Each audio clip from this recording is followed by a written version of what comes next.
Thank you all so much. I thought I would bring you a little gift.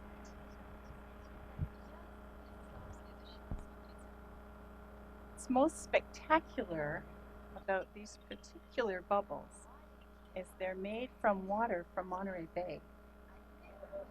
And I'd never tried that before. I was really curious to see if you could, in fact, get bubbles from salt water.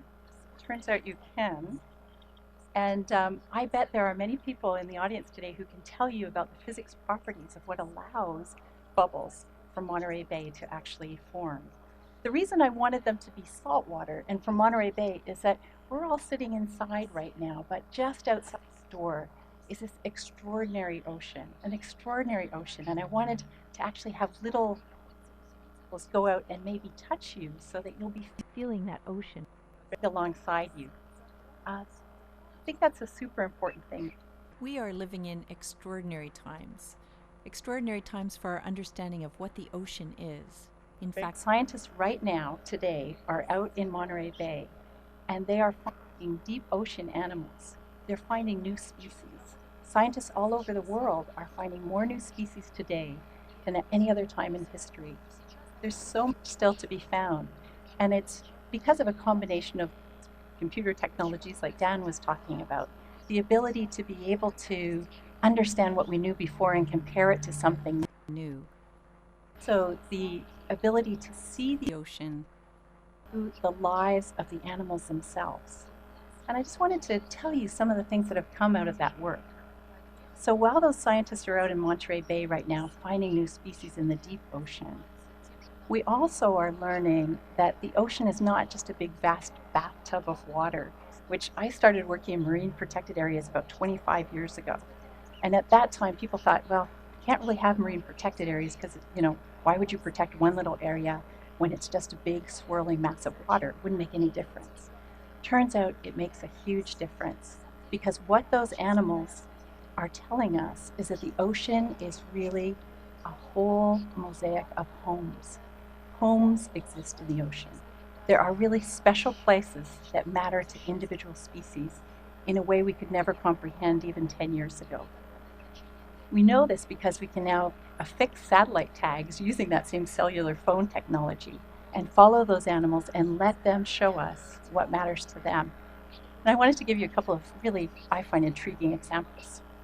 We used to talk a lot about how baleen whales, the really huge whales, think of blue whales and fin whales, they had to travel all over the oceans in order to get enough krill to survive, right? They're just such huge animals, they had to travel a lot to find food.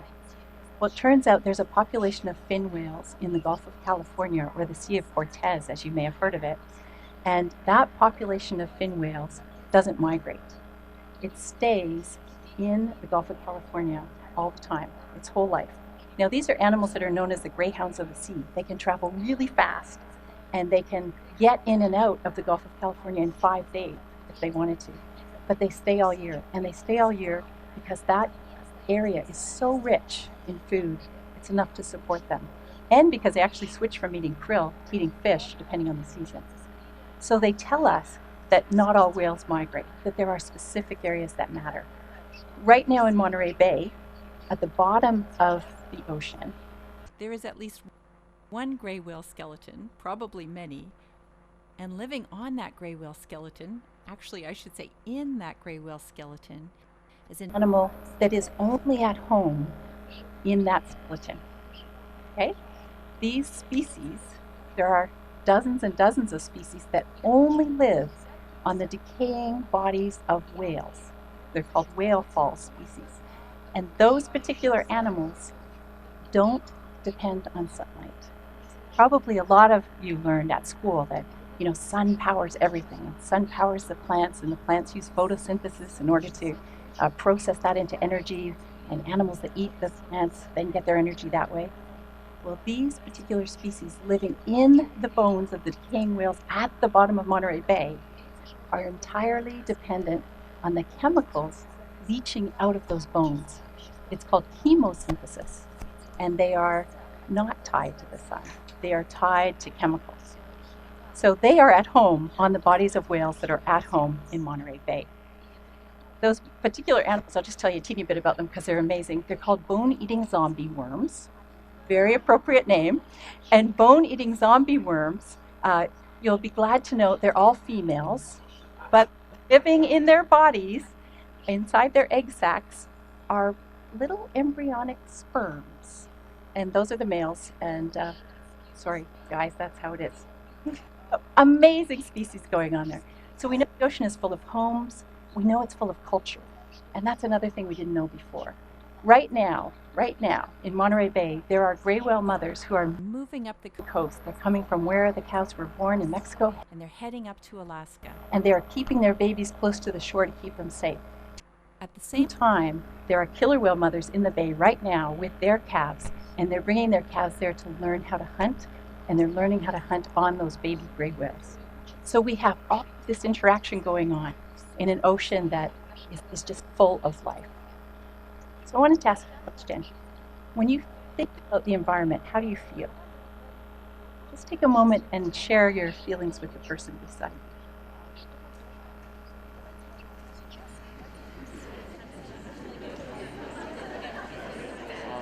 A lot of feelings. A lot of feelings out there.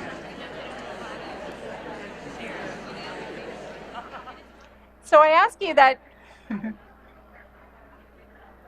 I just saw a conductor the other day do this.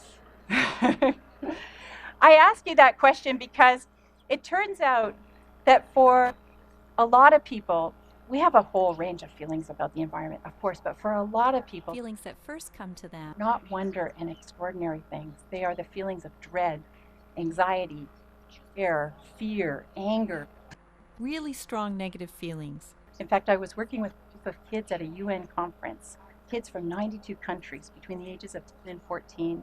And when I would ask them how they feel, came from impoverished environments, kids came from very wealthy environments, the overriding reactions were ones of despair, anger, and worries.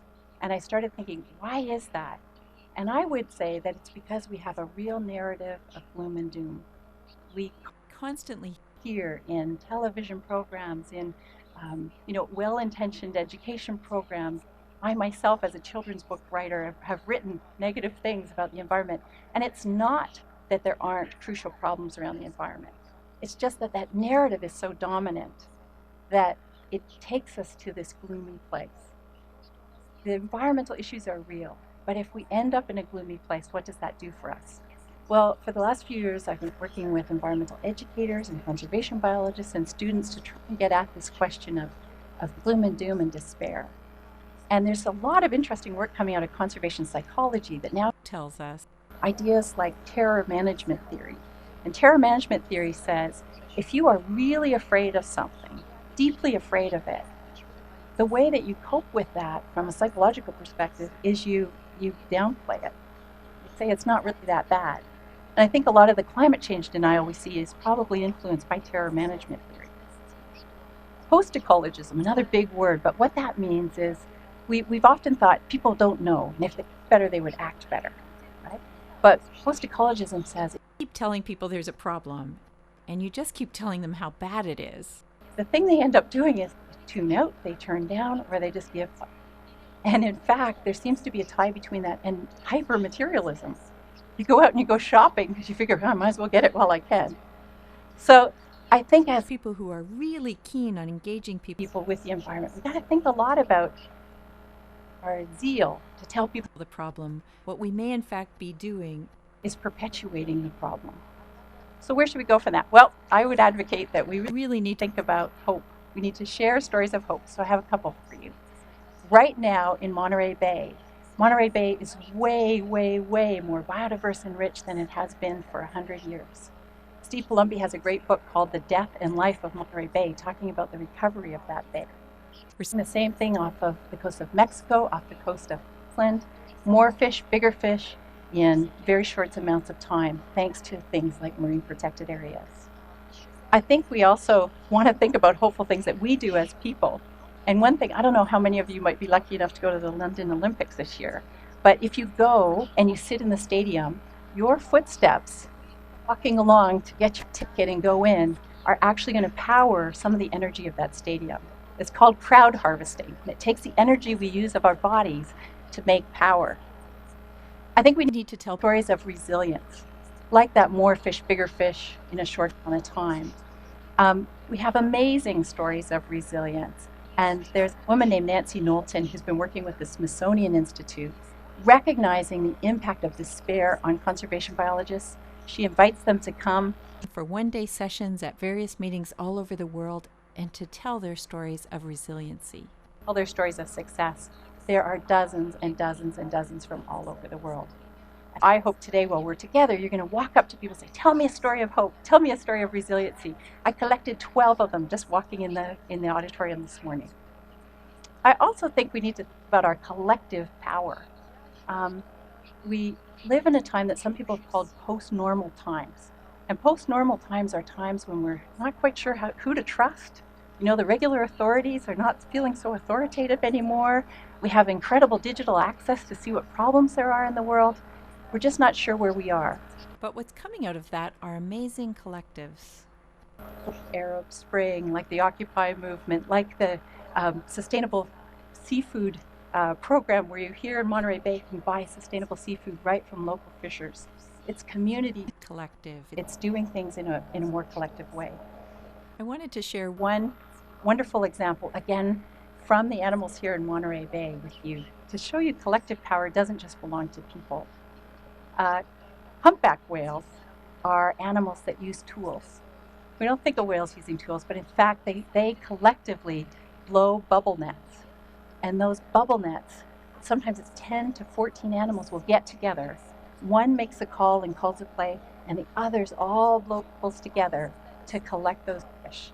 And those same whales get together every year. And even though they are not related, they come together every year, and it turns out they're incredibly good at crowdsourcing. Fred Sharp, the biologist who gave me I'm going to show you in 1 second here, tells me that they're really, the grass is always greener. They want to know what someone else is doing, and then they bring it here and they bring it forward.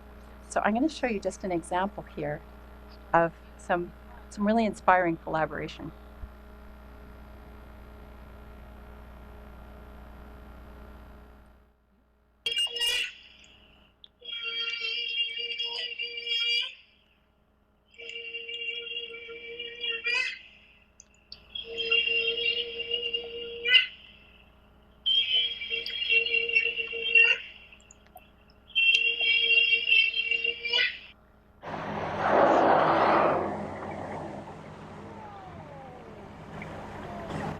That's a critter cam stuck on the back of a humpback whale, showing you what bubble net looks like from the eye of a whale, showing us what matters to those species. What I would really love to invite you to do today while we're together is to really think about this idea of creating huge bubbles of diverse stories of the marine environment, not sticking with the gloom and doom narrative, but moving beyond it. I really want to cause a torrent of hope, because there is so much that we're learning about and so much to be shared. And so I give you the gift of bubbles, and I promise you the gift of eco-buoyancy. Thank you very much.